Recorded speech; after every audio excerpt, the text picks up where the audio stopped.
मानक चंद, कमला देवी, राकेश, नीतू, ऋषभ और Ayushi Musharraf, B123, Sethi colony, Jaipur.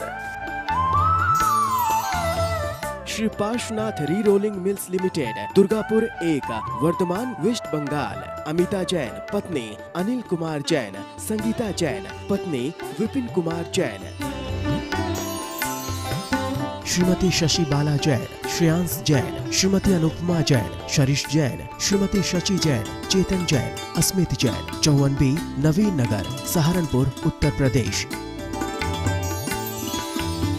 Yashpal Jain, Shrimati सूरज जैन, शाहगढ़, सागर, मध्य प्रदेश।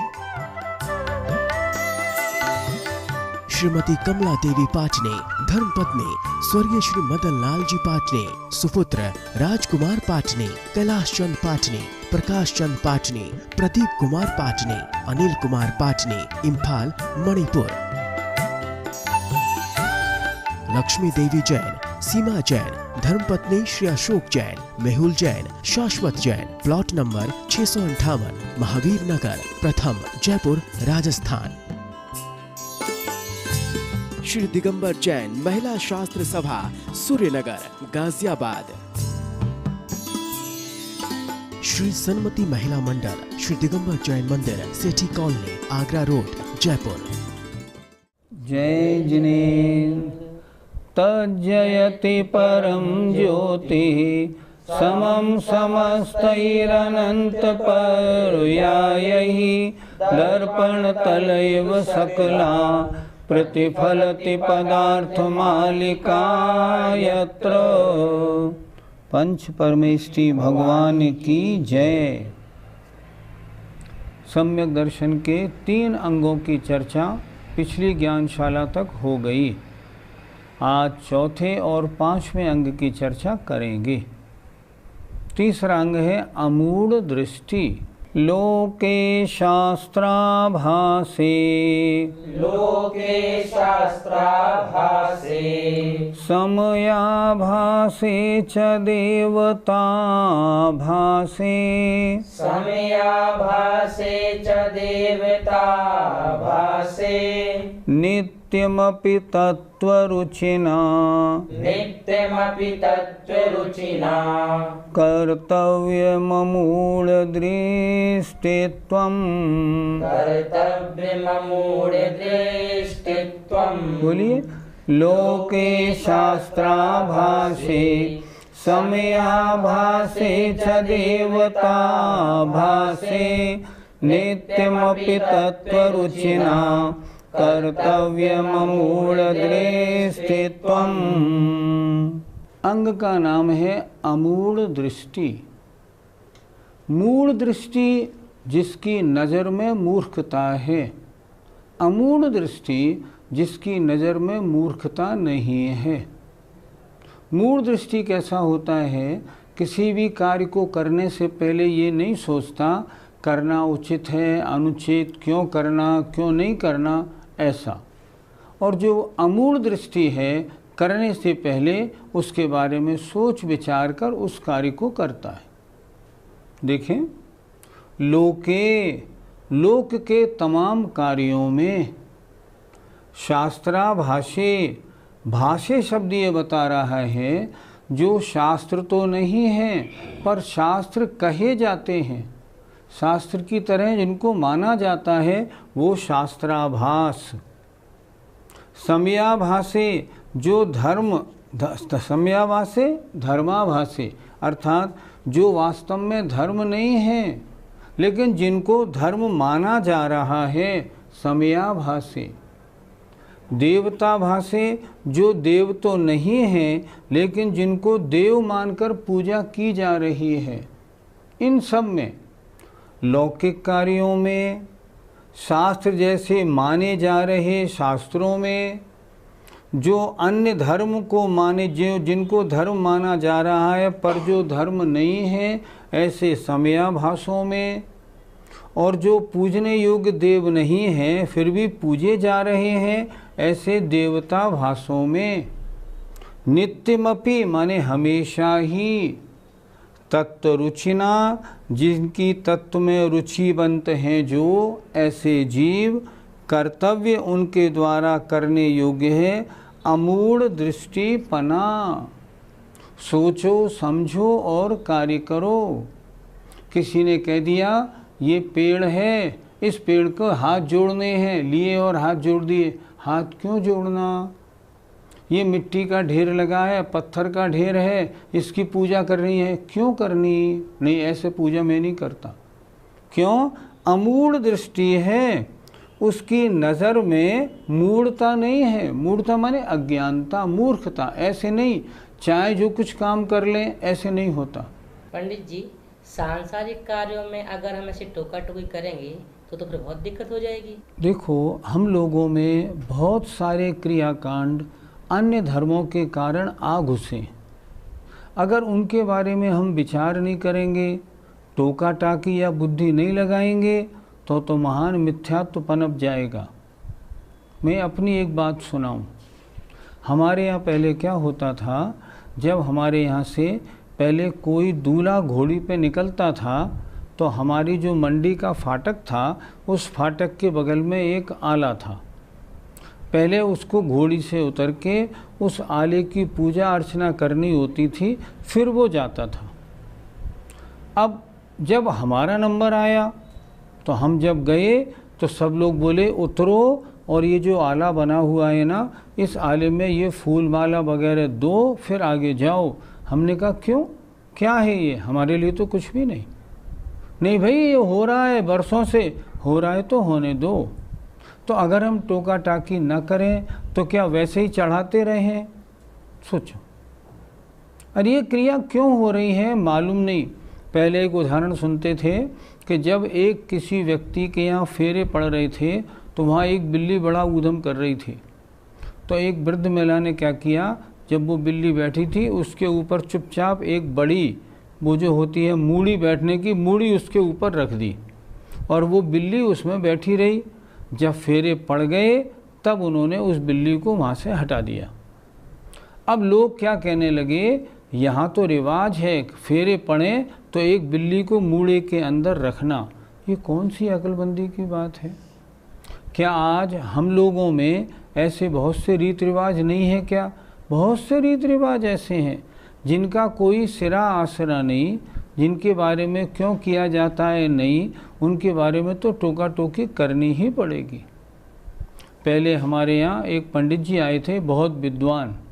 वो सुना रहे थे कि हमारे गांव में पहले क्या होता था, एक देव की मूर्ति थी। एक निश्चित तिथि को सब लोग उसकी परिक्रमा लगाते थे और ये कहते थे जो इसकी आज परिक्रमा नहीं लगाएगा या तो पति मर जाएगा या पत्नी मर जाएगी। मैंने भी जब मैं वहाँ रहने लगा, मेरे पास में मंदिर था, मुझसे भी लोगों ने कहा आपको इनकी परिक्रमा लगानी पड़ेगी। उन्होंने कहा मैं तो नहीं लगाऊंगा। क्यों लगाना? नहीं नहीं, ये तो लगानी पड़ेगी, हम नहीं लगाएंगे। जब लोगों ने कहा तो मैंने उनसे कहा तुम सब लोग सोचते नहीं हो क्यों लगाना क्यों नहीं लगाना। सुनो, मैं आज इसकी 108 उल्टी परिक्रमा लगाऊंगा। बोले मर जाओगे? मैंने कहा ठीक, मरना मंजूर है पर मैं उल्टी परिक्रमा लगाऊंगा। उन्होंने उल्टी परिक्रमा 108 लगाई और बोले अगर कुछ मेरा बिगड़ जाए तो मैं देखता हूँ। उसके बाद वो घर चले गए। अगले दिन सुबह बहुत से लोग उनके यहाँ आए पूछने तबीयत ठीक तो है, मरा तो नहीं, दोनों पति पत्नी सही तो हैं? हाँ सही है बिल्कुल। उस दिन से उस गांव के सैकड़ों जैनी लोगों ने उस मंदिर के उस देवता की परिक्रमा करना बंद कर दिया। तो टोका टाकी तो करनी पड़ेगी, नहीं तो जो गलत आदतें हम में घुस गई हैं वो ठीक कैसे होंगी। इसलिए ऐसे नहीं, लौकिक कार्यों में भी बुद्धि का प्रयोग करें। ऐसा लिखा है शास्त्रों में, जिन लौकिक कार्यों के करने में हमारे सम्यक्त्व या वृत्त की हानि नहीं होती वो किए जाए तो आपत्ति नहीं, लेकिन जहाँ सम्यक्त्व और वृत्त की हानि होती है नहीं, वो काम नहीं करेंगे। वो तो पहले सोचे समझेंगे फिर करेंगे, उससे पहले नहीं करेंगे। आज नवरात्रि, काल सर्प दोष, शनि अमावस्या मनाने का प्रचलन हो गया, तो क्या हमें इन मान्यता को मानना चाहिए? नवरात्रि का किसी भी जैन शास्त्र में कोई वर्णन नहीं मिलता। नवरात्रि हिंदुओं का त्यौहार है, हिंदू उसको मनाते हैं, मनाएं, हमें कोई आपत्ति नहीं, उनकी वो जाने। लेकिन मैं कह रहा हूँ जैन शास्त्रों में नवरात्रि का कोई वर्णन नहीं मिलता। अभी बहुत ज्योतिषियों का एक सम्मेलन हुआ था, उसमें स्पष्ट कहा गया कि काल सर्प नाम का कोई योग नहीं होता, इसलिए काल सर्प योग से बिल्कुल घबराना नहीं। लोगों ने पूछा तो ये काल सर्प योग क्या आ गया, तो उन्होंने बताया ये तो ज्योतिषी और पंडितों ने अपने धंधे के लिए एक कार्य शुरू कर दिया है। शनि अमावस्या क्या कभी पहले जैन शास्त्रों में पढ़ने को मिला? हमारे यहाँ अमावस्या और शनि से क्या लेना देना? ज्ञानी होगा, कोई भी कार्य करने से पहले सोचेगा ये कार्य क्यों करना, किस लिए करना। आजकल क्या हो गया, शनिवार के दिन मुंशीव्रतनाथ भगवान की पूजा करनी, ज्ञानी नहीं करेगा कि ये अज्ञानी का काम। अरे भगवान की पूजा भी अज्ञानी का काम? हाँ, क्यों? शनिवार को ही क्यों? शनिवार को इसलिए क्योंकि शनि ग्रह बस मुंशीव्रतनाथ भगवान से डरता है, अन्य से नहीं डरता। तो उन्होंने सारे भगवानों में भी अंतर कर दिया। मतलब शनि इतना प्रचंड है जो 23 भगवान उससे डरते हैं, एक मुंशीव्रतनाथ भगवान उससे नहीं डरते हैं। क्या हो गया हम लोगों को? हम मूढ़ दृष्टि वाले क्यों बन गए? सम्यक दृष्टि का अंग है अमूढ़ दृष्टित्व। हम सोचें तो सही, किसी भगवान में 24 तीर्थंकरों में न कोई छोटा न कोई बड़ा, किसी में कोई अंतर नहीं। हमने अंतर क्यों डाल दिया? सोचिए, नवग्रह के चक्कर में हम लोग क्यों पड़ गए? शास्त्रों में लिखा है ये कुछ नहीं करते, देखा देखी लोग करने लगे।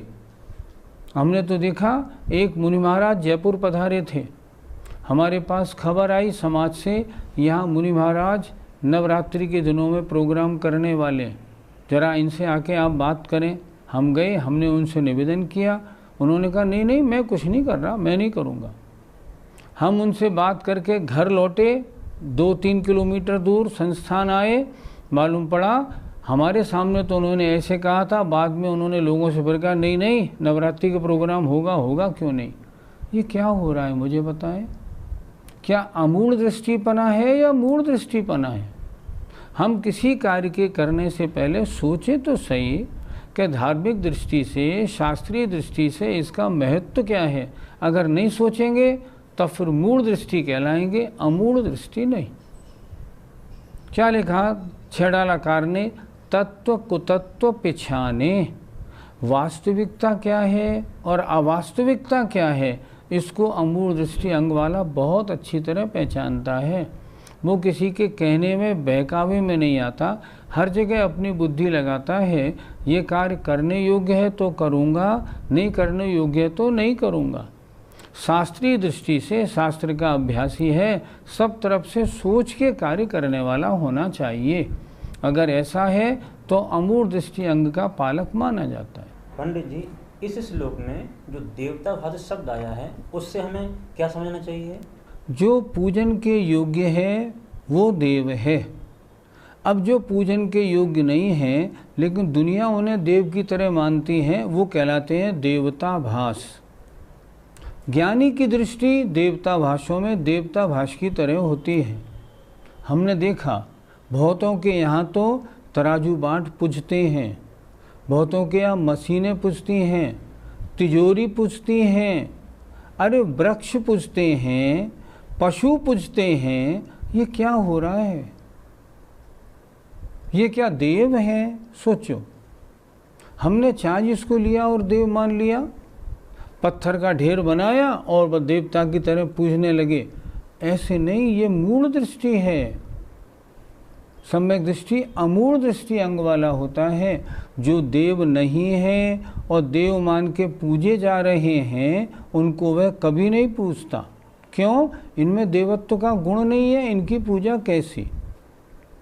आज लोग कहते हैं ना, समुद्र में स्नान करने से, नदी में स्नान करने से सब पाप धुल जाते हैं। अरे अगर उसमें पाप धुल रहे होते तो सबसे पहले तो मगरमच्छ और कछुओं के पाप धुलने चाहिए थे, उनके पाप क्यों नहीं धुल रहे? ऐसे कोई पाप धुलते हैं क्या? नहीं।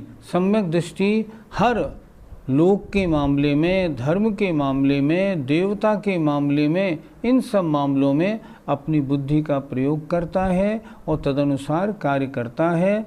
तत्व को तत्व पहचाने, क्या वास्तविकता है क्या अवास्तविकता है इसकी पहचान करके कार्य करने वाला होता है और अमूढ़ दृष्टि अंग का धारी होता है। 5वें अंग का नाम है उपगूहन अंग।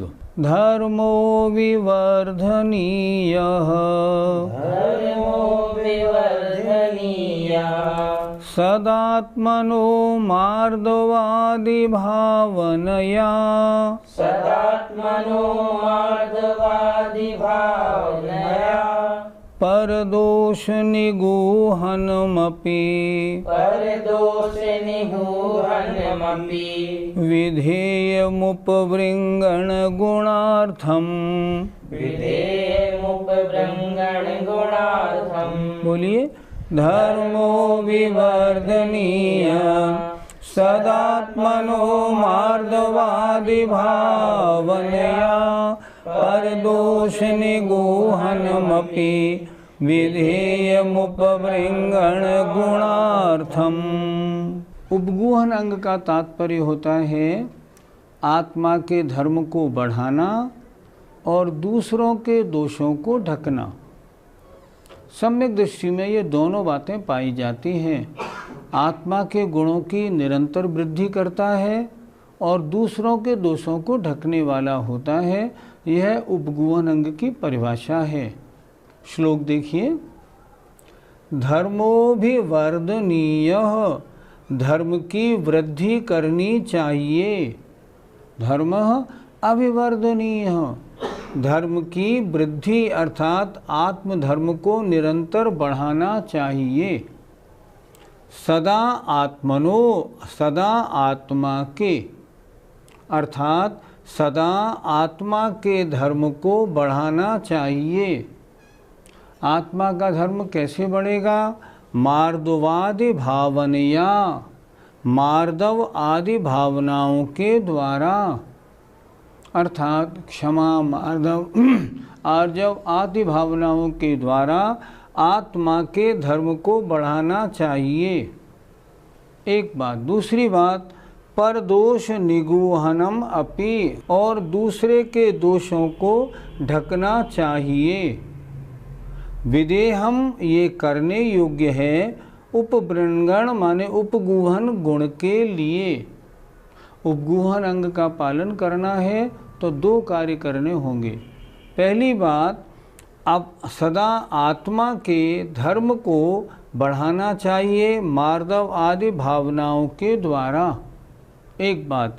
दूसरी बात, उपवृंगण उपगूहन अंग के लिए दूसरे के दोषों को ढकना ये अपना कर्तव्य है।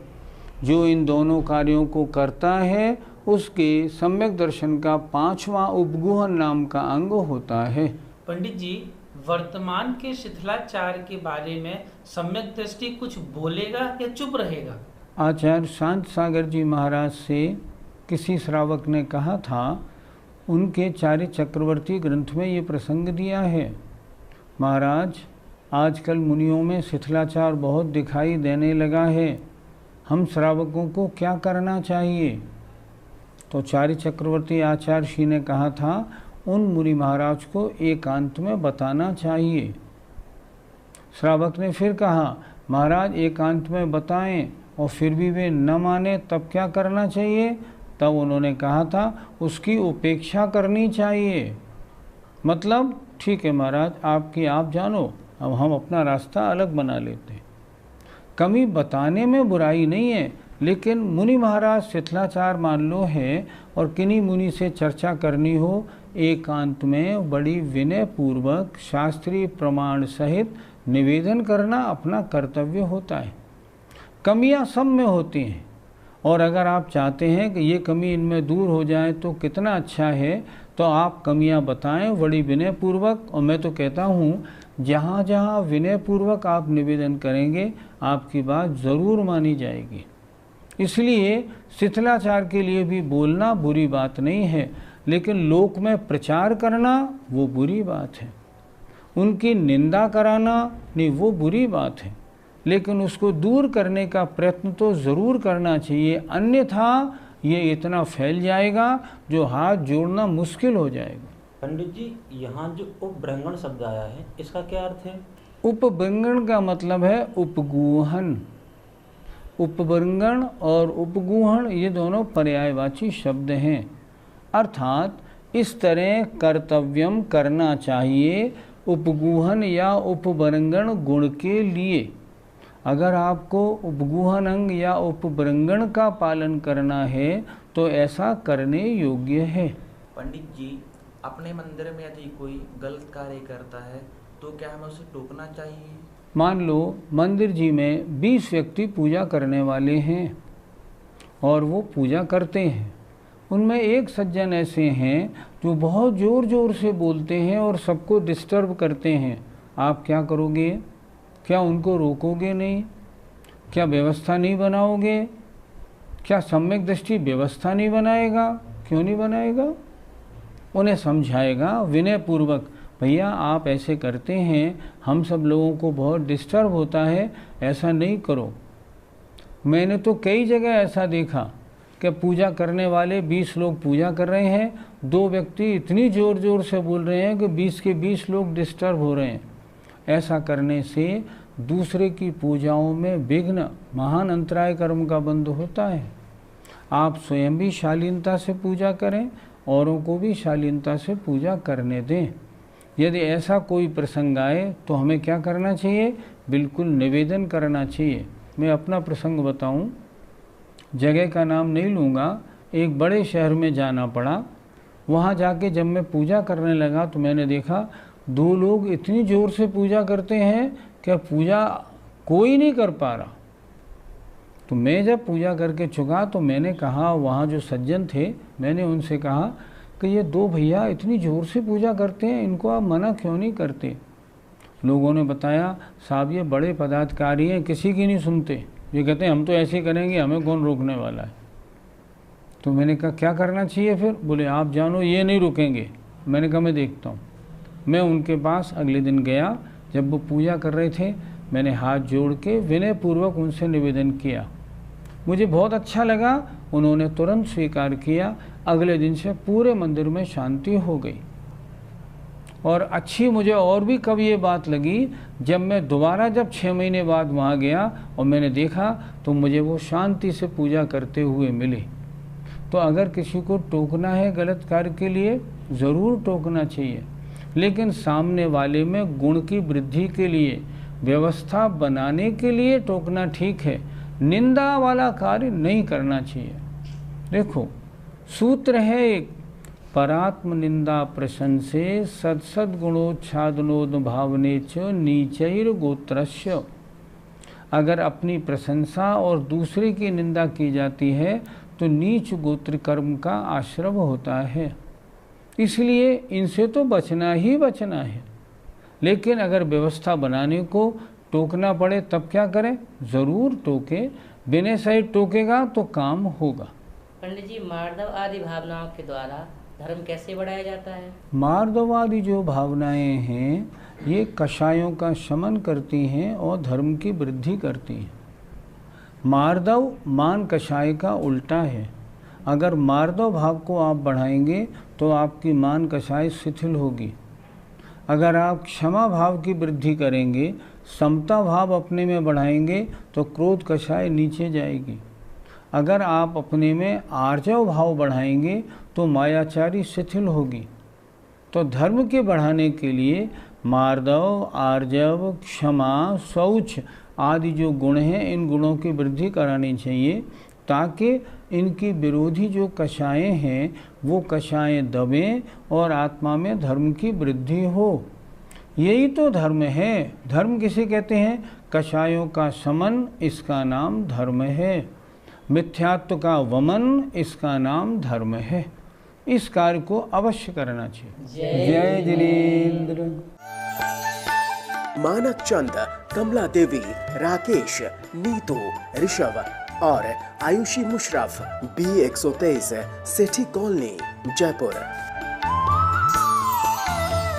Shri Parshwanath re rolling mills limited, Durgapur 1, Bardhaman, West Bengal. Amita Jain पत्नी अनिल कुमार जैन, संगीता जैन पत्नी विपिन कुमार जैन। श्रीमती शशि बाला जैन, श्रेयांश जैन, श्रीमती अनुपमा जैन, शरीश जैन, श्रीमती शशि जैन, चेतन जैन, अस्मित जैन, 54B नवीन नगर, सहारनपुर, उत्तर प्रदेश। यशपाल जैन, श्रीमती सूरज जैन, शाहगढ़, सागर, मध्य प्रदेश। श्रीमती कमला देवी पाटने, धर्मपत्नी स्वर्गीय श्री मदन लाल जी पाटने, सुपुत्र राजकुमार पाटने, कैलाश चंद पाटने, प्रकाश चंद पाटने, प्रदीप कुमार पाटने, अनिल कुमार पाटने, इम्फाल, मणिपुर। लक्ष्मी देवी जैन, सीमा जैन, धर्मपत्नी श्री अशोक जैन, मेहुल जैन, शाश्वत जैन, प्लॉट नंबर 658, महावीर नगर, प्रथम, जयपुर, राजस्थान। श्री दिगंबर जैन महिला शास्त्र सभा, सूर्यनगर, गाजियाबाद। श्री सन्मति महिला मंडल, श्री दिगंबर जैन मंदिर, सेठी कॉलोनी, आगरा रोड, जयपुर।